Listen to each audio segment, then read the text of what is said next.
Halo semuanya, Assalamualaikum warahmatullahi wabarakatuh. Perkenalkan, nama saya Aulia Rahayu Kurnia dengan NPM 2341036 dari kelas 6 MNMJ. Hari ini saya akan memperlihatkan kalian bagaimana saya menguji olah data penelitian saya, dan saya akan menunjukkan hasil uji olah data penelitian saya yang berjudul Pengaruh E-commerce Pemasaran Digital, Pengalaman Pengguna, dan Logistik Terhadap Kinerja E-commerce Global dengan Mediasi Kepercayaan Pelanggan. Ini hasil jawaban responden saya yang sudah memenuhi kriteria.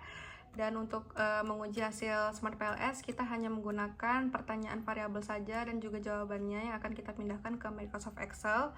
Dan kita ganti pertanyaannya ini sesuai variabel model kita.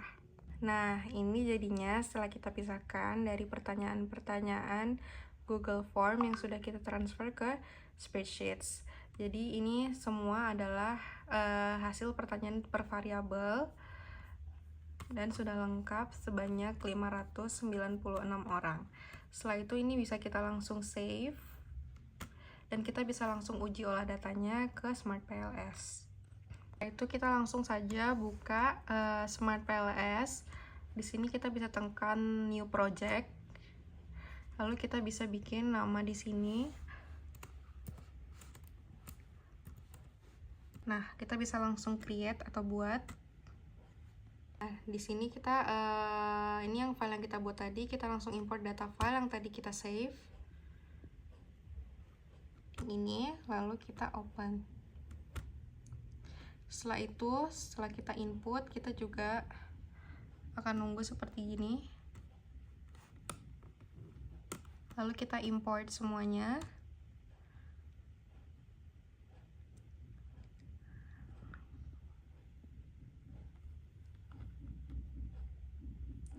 Nah, ini hasilnya. Kita bisa langsung back aja. Setelah itu, kita bisa langsung create model sesuai model kita. Di sini kita pilih PLSM. Model name-nya kita buat aja PLS.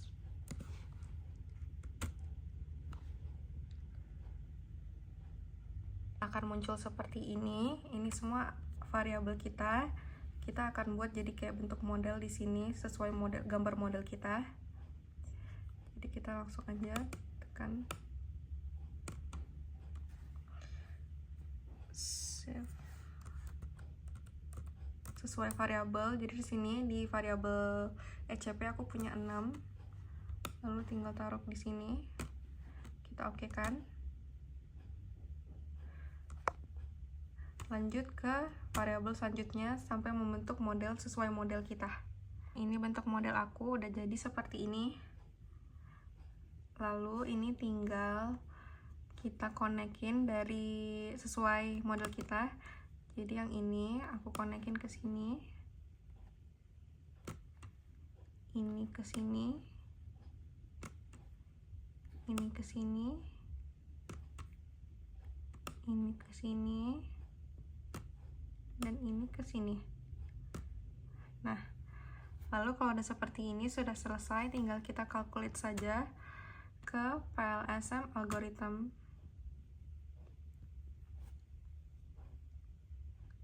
Lalu kita langsung start calculations.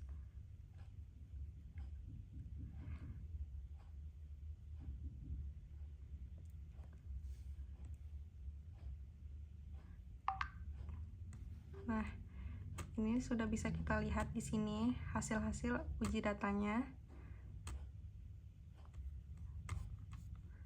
Nah, semuanya sudah ada di sini. Lalu kita bisa kembali untuk melihat uji data bootstrapping. Kita bisa tinggal balik, lalu kita pencet yang di bawahnya PLSM algorithm, kita pilih yang bootstrapping.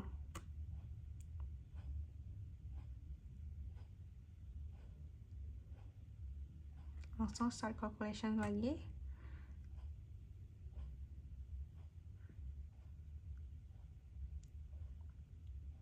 Ini agak menunggu karena hasilnya dia lebih lama dibandingkan dari yang PLSM algorithm. Hasilnya untuk yang bootstrapping kita juga bisa lihat semua di sini. Nah, setelah udah, kita juga bisa simpan langsung ke Excel dan akan jadi Excel. Setelah uji data selesai, hari ini saya juga akan mempresentasikan hasil olah data penelitian saya. Jadi kalian bisa lihat di sini ada model penelitian saya yang terdapat 4 variabel independen, 1 variabel mediasi, dan juga 1 variabel dependen. Dari semua total variabel ini menghasilkan 9 hipotesis. Jadi hipotesis yang pertama itu pengaruh e-commerce platform terhadap global consumer trust. Hipotesis 2 itu pengaruh digital marketing strategy terhadap global consumer trust. Hipotesis 3 itu terhadap user experience terhadap global consumer trust. Lalu hipotesis 4 itu pengaruh logistik and delivery terhadap global consumer trust. Hipotesis 5 itu pengaruh global consumer trust terhadap global e-commerce performance. Lalu yang keenam itu global consumer trust memediasi hubungan antara e-commerce platform dan global e-commerce performance. Lalu hipotesis 7 itu global consumer trust memediasi hubungan antara digital marketing strategy dengan global e-commerce performance. Lalu hipotesis 8 itu global consumer trust memediasi hubungan antara user experience dan global e-commerce performance. Lalu yang terakhir, hipotesis ke-9, global consumer trust memediasi hubungan antara logistic and delivery dan global e-commerce performance. Selanjutnya, pada slide ini menjelaskan demografi responden dalam penelitian saya. Yang saya gunakan yaitu jumlah responden yang digunakan itu sebanyak 596. Nah, untuk penentuan jumlah sampelnya itu mengacu pada pendapat Joseph F. Hare atau Hare et al. Yang menyarankan jumlah sampel itu minimal 5-10 kali jumlah indikator. Karena penelitian saya memiliki 36 indikator, maka jumlah responden yang diperoleh sudah memenuhi kriteria dan dinilai memadai untuk pengujian PLSM.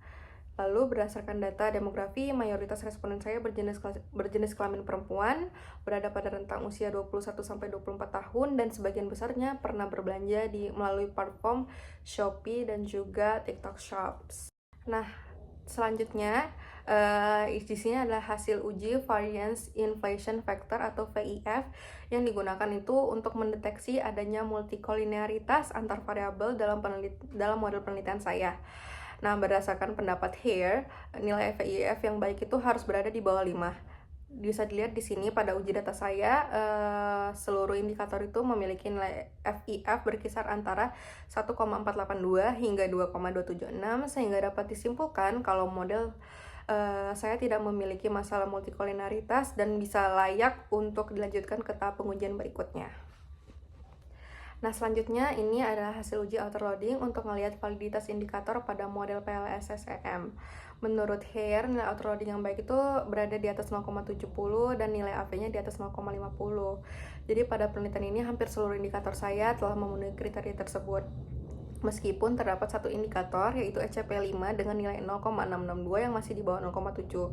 Namun menurut pendapat Hare juga, indikator tersebut tetap dapat digunakan karena nilainya masih mendekati batas minimum dan konstruk penelitian tetap memenuhi nilai AV, sehingga seluruh indikator dinyatakan valid dan layak digunakan untuk pengujian berikutnya. Nah, selanjutnya ada tabel construct reliability and validity yang digunakan untuk menguji reliabilitas dan validitas konvergen construct. Menurut Hare, suatu konstruk itu dinyatakan reliable apabila nilai Cronbach alpha dan composite reliability-nya lebih dari 0,70, serta dinyatakan memenuhi validitas konvergen apabila nilai average variance extracted AV-nya lebih besar dari 0,50. Berdasarkan tabel, seluruh variabel memiliki nilai Cronbach alpha di atas 0,70, yaitu berkisar antara 0,852 hingga 0,893. Selain itu, nilai composite reliability-nya juga berada di atas 0,70, yaitu berkisar antara 0,866 hingga 0,918, serta nilai AV berada rentang pada 0,576 hingga 0,652 yang telah melebihi konstruk batas minimum yaitu 0,50. Jadi dengan ini seluruh konstruk dalam penelitian dinyatakan reliable dan memenuhi validitas konvergen sehingga layak digunakan untuk analisis lebih lanjut. Lalu selanjutnya ada tabel heterotret monotret ratio atau HTMT yang digunakan untuk menguji validitas diskriminan. Menurut Hare itu, suatu konstruk dinyatakan memiliki validitas diskriminan yang baik apabila nilai HTMT-nya itu kurang dari 0,90.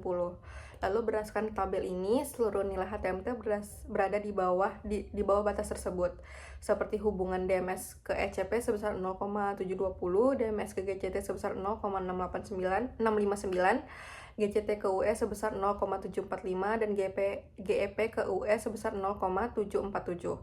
Nilai tertingginya terdapat pada hubungan GEP ke UE sebesar 0,747 yang masih berada di bawah batas 0,90. Dengan demikian, seluruh konstruk dalam penelitian ini telah memenuhi validitas diskriminan dan dapat dibedakan dengan baik satu sama lain. Selanjutnya, pada tabel Fornal-Likert criterion yang digunakan masih sama untuk menguji validitas diskriminan. Menurut Hare, nilai akar AV yang terdapat pada diagonal harus lebih besar dibandingkan nilai korelasi pada baris dan kolom yang sama. Lalu, berdasarkan tabel, nilai diagonal masing-masing konstruk yaitu DMS sebesar 0,779, ECP sebesar 0,759, GCT sebesar 0,808, GEP sebesar 0,804, LAD sebesar 0,764, dan UE sebesar 0,794. Seluruh nilai diagonal tersebut masih lebih besar dibandingkan nilai korelasinya dengan konstruk yang lain, sehingga dapat disimpulkan kalau seluruh variabel telah memenuhi nilai kriteria Fornal-Likert criterion dan memiliki validitas diskriminan yang baik dan dapat dilanjutkan ke pengujian berikutnya. Lalu selanjutnya di sini ada tabel path coefficients yang menunjukkan besarnya pengaruh antar variabel dalam model penelitian. Menurut Hare, suatu hubungan dinyatakan signifikan apabila memiliki nilai tes statistiknya lebih besar dari 1,96 dan p-value-nya lebih kecil dari 0,05. Berdasarkan kriteria tersebut, dapat dilihat kalau hubungan ECP terhadap GCT memiliki tes statistik 4,782 dan p-value 0, GCT terhadap GEP sebesar 17,049 dengan p-value 0, LAD terhadap GCT sebesar 5,774 dengan p-value 0, serta UE terhadap GCT sebesar 6,278 dengan p-value 0, sehingga seluruh hubungan tersebut dinyatakan signifikan. Selain itu, nilai original sampel masing-masingnya 0,228, 0,66, 0,287, dan 0,297 yang menunjukkan arah hubungan positif atau searah. Namun, pada hubungan DMS terhadap GCT memiliki nilai tes statistik sebesar 1,879 dan p-value sebesar 0,06 sehingga tidak memenuhi kriteria signifikan dan dinyatakan tidak signifikan. Tapi meskipun begitu, menurut Hare, hasil yang tidak signifikan tetap dapat digunakan dan dilaporkan karena merupakan bagian dari temuan penelitian, sehingga model penelitian secara keseluruhan tetap layak digunakan. Lalu selanjutnya ada tabel Specific Indirect Effect yang digunakan untuk melihat pengaruh tidak langsung melalui variabel mediasi. Menurut Hare, suatu pengaruh dinyatakan signifikan apabila memiliki nilai tes statistik lebih besar dari 1,96 dan p-value lebih kecil dari 0,05. Bisa lihat dari tabel ini, hampir seluruhnya signifikan atau sudah sesuai kriteria. Namun, ada satu variabel atau satu hubungan, yaitu DMS terhadap GEP melalui GCT memiliki nilai tes statistik sebesar 1,867 dan p-value sebesar 0,062, sehingga tidak memenuhi kriteria signifikan dan dinyatakan tidak signifikan. Tapi meskipun demikian, Hare berpendapat juga kalau hasil yang tidak signifikan tetap dapat digunakan dan dilaporkan sebagai bagian dari temuan penelitian, sehingga model penelitian secara keseluruhan tetap layak digunakan ke pengujian selanjutnya. Selanjutnya pada tabel hasil evaluasi model yang menunjukkan nilai R-square. Menurut Hare, nilai R-square itu digunakan untuk mengukur kemampuan variabel independen dalam menjelaskan variabel dependen. Lalu berdasarkan tabel, variabel Global Consumer Trust atau GCT memiliki nilai R-square sebesar 0,580, yang berarti DMS, ECP, LAD, dan UE mampu menjelaskan variasi GCT sebesar 58%, sedangkan 42% sisanya dipengaruhi faktor lain di luar penelitian. Sementara itu, Global E-commerce Performance atau GEP memiliki nilai R-square sebesar 0,443 yang menunjukkan bahwa model mampu menjelaskan variasi GEP sebesar 44,3%, sedangkan 55,7%-nya sisanya dipengaruhi oleh faktor lain di luar model. Dengan demikian, model penelitian memiliki kemampuan yang cukup baik dalam menjelaskan variabel yang diteliti. Selanjutnya pada hasil evaluasi model yang menunjukkan nilai F-square untuk melihat besarnya pengaruh masing-masing variabel. Menurut Hare, nilai F-square itu dikategorikan menjadi 0,02 kecil, 0,15 sedang, dan 0,35 besar. Lalu berdasarkan kriteria tersebut, hubungan DMS terhadap GCT itu termasuk di kategori tidak ada atau known, ECP terhadap GCT sebesar 0,062 yang juga berasi pada kategori known. Lanjut di LAD ke GCT memiliki nilai sebesar 0,11 dan UE terhadap GCT sebesar 0,103 yang termasuk di kategori small atau kecil. Sementara itu hubungan GCT terhadap GP sebesar 0,796 sehingga termasuk di kategori besar atau large, dan menunjukkan bahwa variabel tersebut memiliki pengaruh paling dominan atau paling besar dalam model penelitian. Dengan demikian, menurut Hare, hasil evaluasi ini tuh tetap dapat digunakan untuk menjelaskan kekuatan pengaruh dalam model meskipun terhadap beberapa variabel dengan kategori kecil ataupun tidak ada pengaruh sama sekali.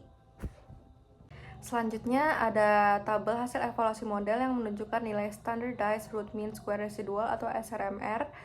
Menurut Hare, model dikatakan memiliki tingkat kesesuaian yang baik apabila nilai SRMR kurang dari 0,08. Sedangkan nilai di bawah 0,10 masih dapat diterima. Berdasarkan tabel, nilai SRMR pada saturated model sebesar 0,048 dan pada estimated model sebesar 0,073. Kedua nilai tersebut berada di atas 0,08 sehingga menunjukkan bahwa model penelitian good fit dan mampu mempresentasikan hubungan antara variabel dengan baik. Dengan demikian, model penelitian yang saya lakukan ini dinyatakan layak untuk digunakan dalam analisis lebih lanjut. Segitu saja video presentasi saya dan hasil uji olah data saya. Jadi kesimpulannya hasil uji olah data saya valid dan bisa dilanjutkan ke tahap pengujian berikutnya. Sekian presentasi dari saya, kurang lebihnya saya minta maaf. Apabila ada kesalahan kata saya juga minta maaf. Terima kasih dan wassalamualaikum warahmatullahi wabarakatuh.